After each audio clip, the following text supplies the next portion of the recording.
Welcome, everybody, to the Security Guy and the CIA Spy Show podcast, where we are keeping you on top of what is new and ahead of what is next at all times on all things security, tech, and digital literacy.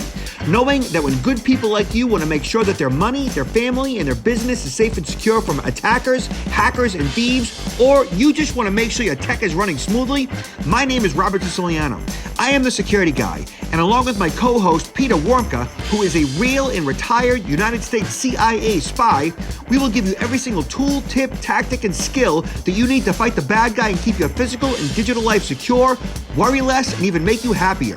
This podcast will help you breathe easier with less stress and a greater sense of well-being. So let's get at it.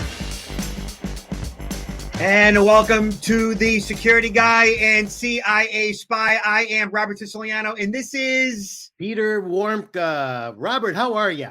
Hey, buddy. I'm doing pretty good. How are you doing? I'm doing well. I've been traveling more, which is a good thing. I mean, business has picked up, but the flights are not without complications, delays galore.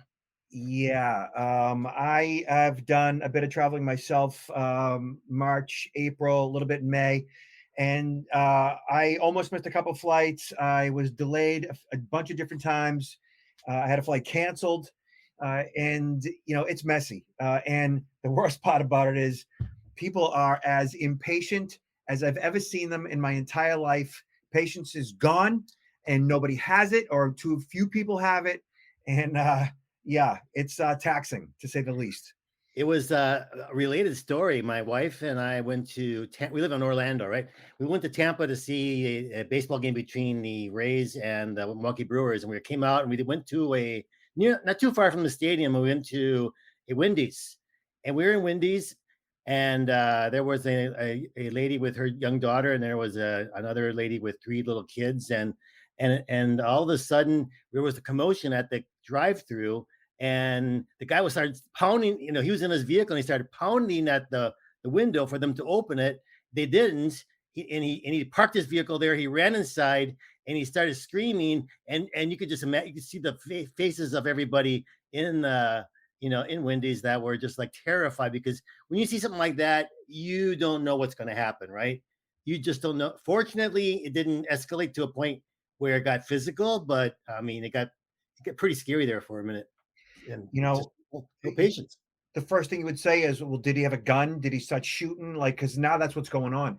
And like what we've seen is like a kid's ball ends up in a neighbor's yard and the kid gets shot. People are driving, we've heard of like road rage and people using firearms a lot in the past. Now it's becoming like as common as anything. They're just the most innocuous thing. Kid knocks on the wrong door to pick up his brother, and the homeowner shoots him, thinking like the kid's breaking into his house. It's like people just lost their minds. Yeah, ever since people came back, from COVID-19, right, and started going out and circulating again, and now I think it's come back even worse than what it was beforehand. Far as that. No question about it. All right, let's talk about some less horrible things. All right, so. Well, that doesn't look too good either. Brought up there. Well, it's something that we all need to be aware of. So EPA stresses the need for improved water cyber security. Look at this article came out like just over the past couple of months. And the fact that the EPA is saying, hey, municipalities, the EPA is stressing the need to improve the cybersecurity of drinking water systems. According to the EPA, a recent survey shows that many public water systems, PWSs, have not adopted basic cybersecurity best practices and are at risk for cyber attacks. Whether from an individual cyber criminal collective or a sophisticated state or state-sponsored actor, the memorandum would require states to survey cybersecurity best practices at public water systems. So what they're saying is that even the absolute basics that you have, say, a municipality's public water system is run by 2 old guys who are former plumbers, and they have no understanding of cybersecurity basics. And no offense to 2 old guys and no offense to plumbers, it's just that they're just not prepared for the fundamentals.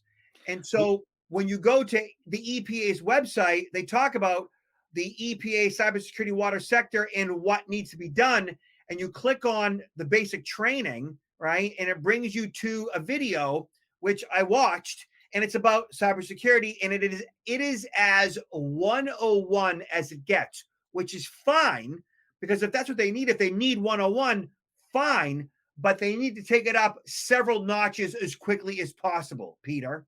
Yeah, I know. We've been talking about, I mean, this has been an issue for probably at least 10 years, concern about these systems being, attacked. And there's even been, evidence of some of our adversaries, including the Iranians, that have hacked into water treatment plants. So, it can be done. It wouldn't surprise me if a number of our adversaries didn't have, plans on the shelf. Just, when the moment is right, just go ahead and commence these attacks, because it's not that hard. I just looked this up. There's 153,000 public drinking water facilities across the United States. And I would bet you the vast majority of them are not prepared. And it'd probably be easy for anyone to even take a look and say, if some of them did get prepared, they probably posted it on their website that they've upgraded X, Y, and Z. So it's probably pretty easy to find just from a cursory search which ones are probably vulnerable without even doing any necessary probes into the system. But this is serious. I mean, we've had countries that have gone to war because of the lack of drinking water. People die because of the lack of drinking water. And, this is worse than if you lose your power. This is cringy. Yeah, if we lose clean water, it's over, Johnny. You know, we are not prepared for that. Most people don't have a clue. So I'm sure I've told you this story in the past. Probably about at this point, maybe 10, 15 years ago in Massachusetts, there was a rupture in one of the pipelines that's responsible for most of the drinking water to all of metropolitan Boston. And there's two pipes that serve that area, one being a backup. And that rupture, you actually saw it on film. They had a film of it and it blew up. And so basically, it shut down what they considered clean drinking water to like 58 cities and towns for like a week. Okay. So they called in the National Guard, and the National Guard brought in drinking water in the form of bottled water to Walmart and supermarket parking lots throughout those 50 something municipalities. Okay. And what happened was pandemonium, Oh, meaning yeah. that it came down to people waiting in line for water running out, okay? And people freaking out, and little old ladies getting knocked down for their case of water, okay? And here's the thing. Everybody had water. Water was coming into their kitchen sink, into their bathrooms. They could flush their toilets. They could take a shower. They all had water. Okay. What they didn't have, or they didn't know they had, was clean drinking water. And Mhm. apparently, not a single person ever got the message that all you got to do is boil it and it's clean. Right. Okay. And what it boiled down to was that spare pipe that for a while had sat stagnant and hadn't been flushed. They determined after a week was over that actually that water that was coming through was okay to drink. Mhm, mhm. Well, see, this could be a lot worse. I mean, if you have someone attacking the system, they could put something in the system that actually would be be poisonous, that you couldn't even use it for other purposes, right? Yeah, they increased the chlorine levels to the Yeah. point where it's undrinkable, and that's something that happened or was messed with slightly in Florida not too long ago. I think it was Clearwater, Florida, which made international news. So this is a big deal, and I would recommend that everybody find out what's going on via your local public water supply and at what level they're prepared or not for that matter. And that they need to bring in someone like Peter or I to talk to their people as to what they should be doing. A basic security awareness training, understanding what the basic 101 systems need to be have in place at a minimum needs to be had. Yeah, because it's not only the possibility of contaminating the water supply, it's also that um, a lot of these facilities are also subjected to possible ransomware. And once they get hit by ransomware, they're shut down as well. I mean, Shut down. Yes.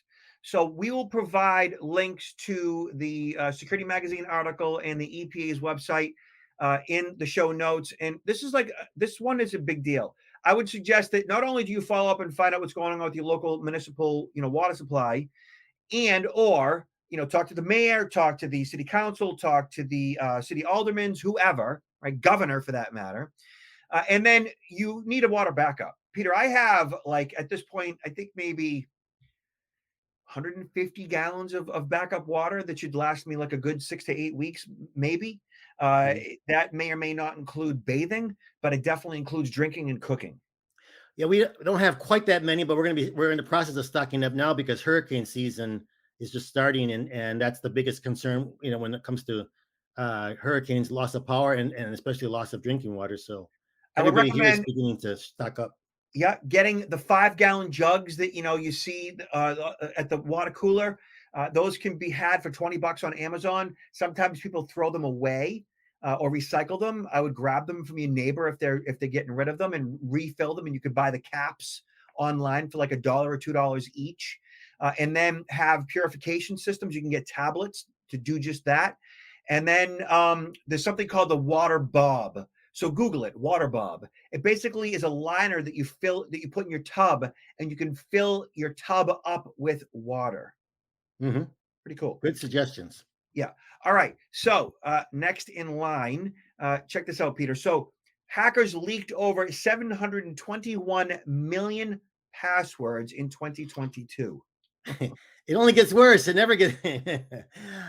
Oh, it's like a broken record, isn't it? Just the Yeah. record gets louder.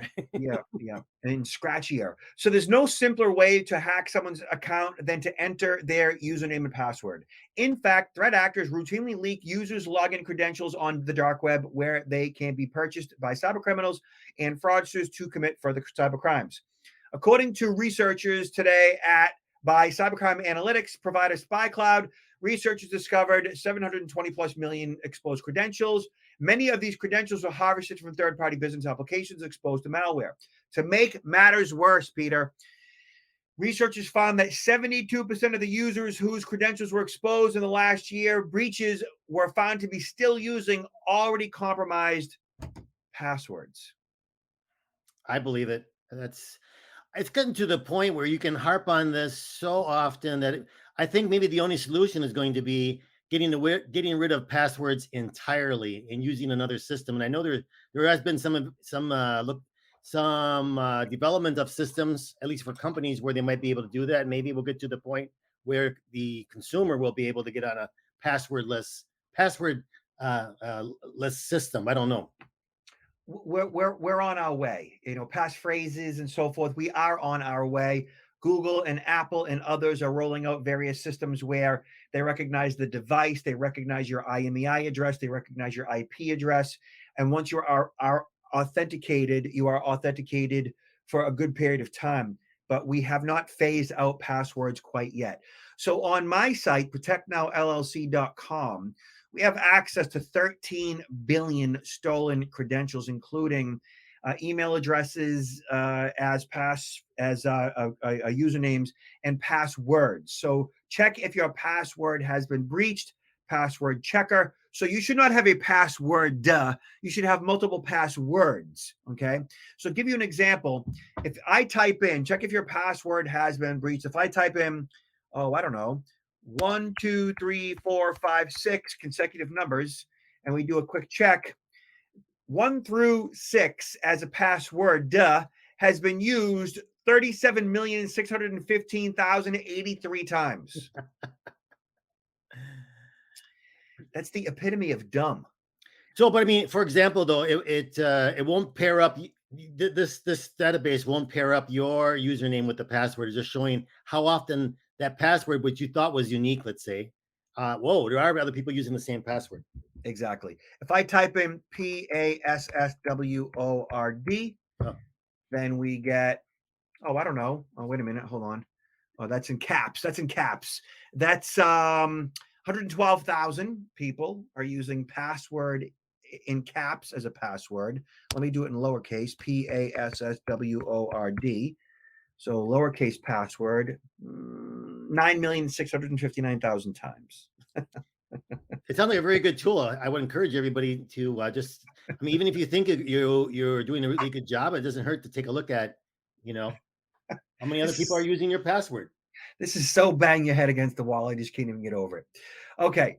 What else? What else did I want to talk about? So this one is a bit bizarre, but I think it's important. Those of you who have kids, okay, especially 18 and under, but the problem is not just 18 and under. Sextortion is a problem. I have a friend, her son recently engaged in sextortion, in meaning as a victim. He met a pretty girl online, and she, which is probably a he, convinced her son to share a penis pic. And so he made the huge mistake of doing one of these with the photo, which Oh was his boy. face and his junk. And he provided it to this scammer who immediately blackmailed him, sextorted him, and the boy paid like several $100s in Bitcoin money. Like And immediately. probably without the parents knowing about it initially, right? Yeah. And the boy, like freaking out, got his mom involved, and he was very upset, crying the whole thing, like obviously for obvious reasons. I mean, that's traumatic. And he's a victim of a crime here, of a sex crime. Okay. And the mom called me because she's a friend of mine, and I said, number one, the money's gone. That's not your concern here. The concern is your boy's well-being. It's his mental health. Mhm. I said to her, do not repeat this to your boy. He's the victim of a sex crime. And it's not something that a term you want to repeat to him, because that'll only just like make it worse in his head, But it's something that you need to understand, and it's serious. And that this form of cyber sex crime, sextortion, form of bullying, definitely financial fraud, has affected kids in certain ways where they've taken their lives. And that's the issue. Okay. Right. That's the big problem here. And I explained to her that this is not a technology problem. This is a parenting problem. And you're a great mom, and everybody knows that. This does not make you a bad parent. It just means that you need to connect with your son in different ways that you never thought you had to. So, See, a lot of times, not even the parents are aware of this level of criminal activity, let's say, right? So they don't, if more parents were aware of this, they maybe would have conversations with their kids. Oh, I heard about this, I read about this, or read this article. But if yeah, the parents are kind of like in the dark, they don't highlight this for their children, and the children probably think, oh, it's not a big deal. It's funny. Well, it's not funny. I was at an event yesterday. I was at a banker's cybersecurity event, and one gentleman was even saying that it's not just young people that can be, taken in by this. Even individuals who are over 65. There's been cases where elderly gentlemen have been, people that are kind of victims of a romance scam, but in this case, it's actually, sextortion, the way that it actually ends up. So people of all ages can be victimized by this. totally. Romance scams are awful. So this article via Daily Beast was written by cybersecurity experts, and they said we conducted a forensic investigation of the links and found that 19%, 71 links were embedded with malware, 5%, 18 links led to phishing websites, and 41%, 154 links were associated with what's called Whereby, a video conferencing platform operated by a company in Norway. It goes on to say that it was immediately obvious to us how some of these links could help a predator victimize a child. Online predators use malware to compromise a child's computer system and gain remote access to their webcam. Phishing sites are used to harvest personal information, which can aid the predator in victimizing their target. For example, a phishing attacks can give a predator access to the password to a child's computer, which can be used to access and remotely control the child's camera. At first, it was unclear why Whereby was favored among online predators or whether the platform was being used to facilitate online sexual abuse. After further investigation, they found that online predators could exploit known functions in the Whereby platform to watch and record children without their active or informed consent. Mhm. So the child predators in this case recognized that Whereby had a vulnerability. And I think it's important that people understand that these child predators gather together on forums and talk about what they do, and they share videos and photos of their exploits. Like, this is what they do. And they have no like problem doing that, meaning that it's easy for them to do this. They're on these forums and they are like-minded, and they have no like remorse that Mhm. they share all of the various tools that they use to exploit children, and they have no empathy, no sympathy, no remorse whatsoever. Knowing that this is going on, knowing that this underground is happening, parents need to be involved in the kids' digital lives. Absolutely. I mean, this is very different than looking for that predator that's outside of your house, right? And concerned that they might come by and pick up your kid, when they're driving a van and trying to entice them to get in or this or that. These are ones that are coming in digitally, into your child's bedroom. And it's not just maybe one individual. You have these syndicates of very large groups, especially overseas. I mean, these are not individuals necessarily in your town. They could be individuals on the other side of the world Right. that are doing these on, each person that's doing these maybe are doing it against 10 people at the same time. It is a Yeah. huge Yeah. business. And you're not gonna be able to shut it down. We're not going to be able to shut it down. It's going to come up, pop up. It's just a matter of really, as Robert says, protecting your children, make sure your children are, receive the proper guidance on this, because it's always going to exist. It's like, Parents need to be as digitally, if not more digitally literate than their children. I am more digitally literate than my children. And my children are, 14 and 17-year-old girls who are pretty savvy, based on what I've taught them and based on, the access that they have. But I still know more than they do. I definitely know more than their mother. And I know that most moms are similar to my wife in that regard, that they don't really know what's going on in their kids' digital lives. Now, I bring it to my wife's attention all the time.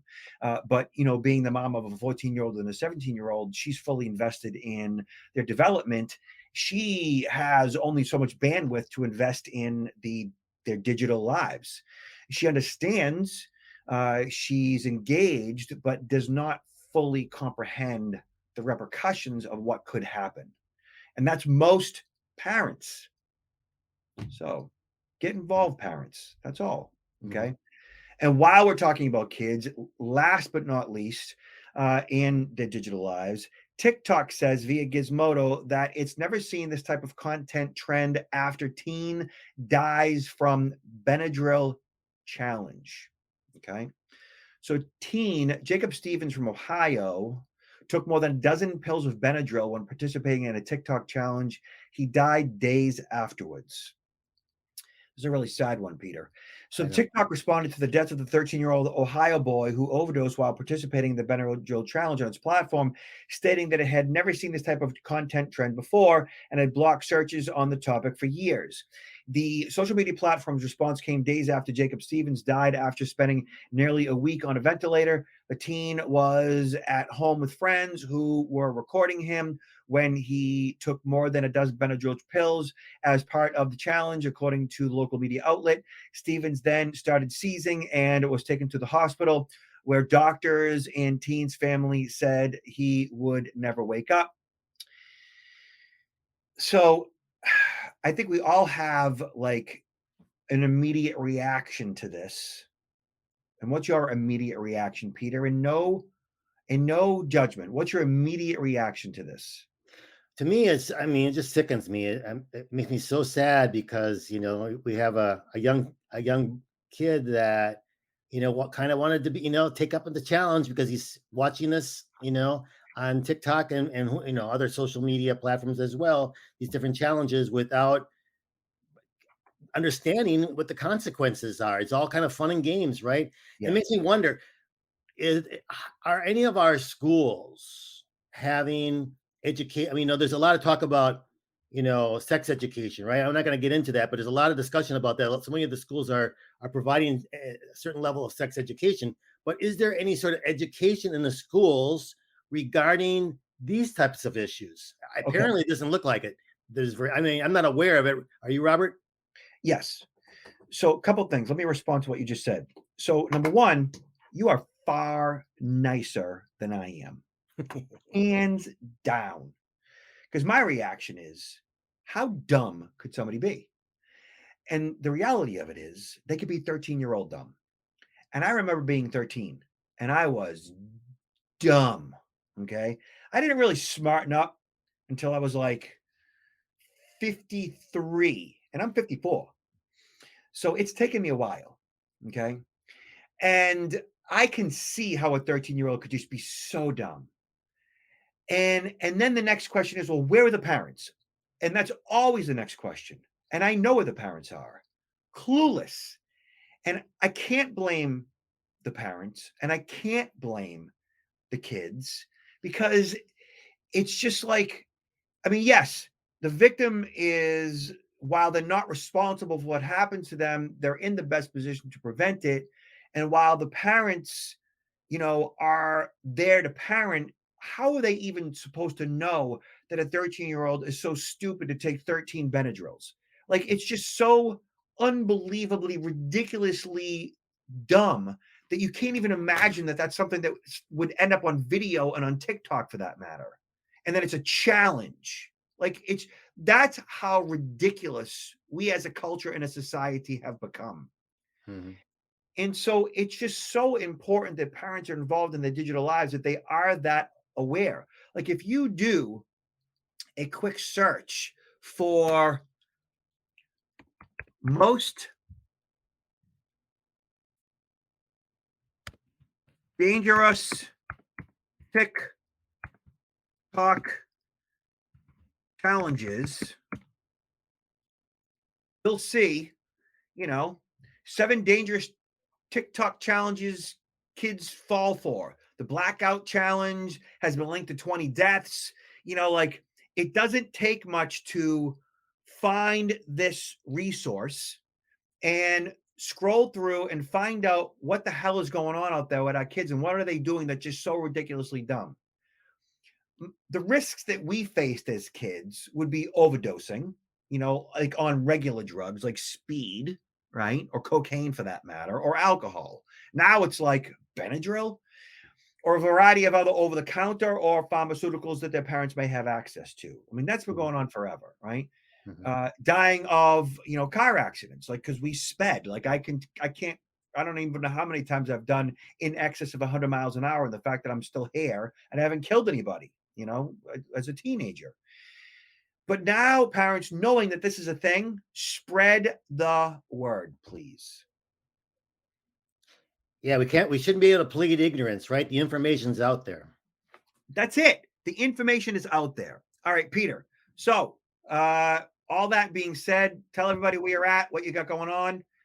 Well, my site, counterintelligence-institute.com, where you can learn a lot about the different activities, conferences and training programs. And please, if there's any interest in, and I will extend that also for Robert, interest in either of us to come out and do a presentation for your company or the organization that you're a member, or even do something virtually, please reach out to us.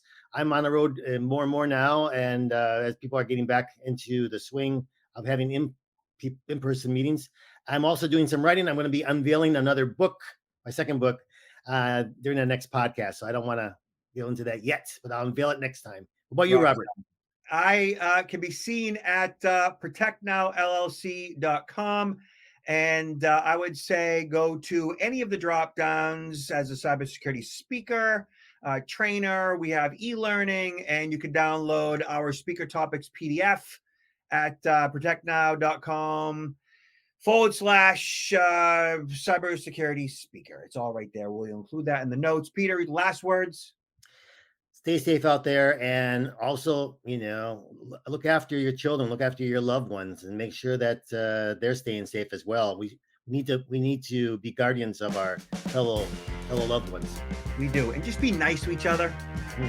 Right? Talk to you later, Peter.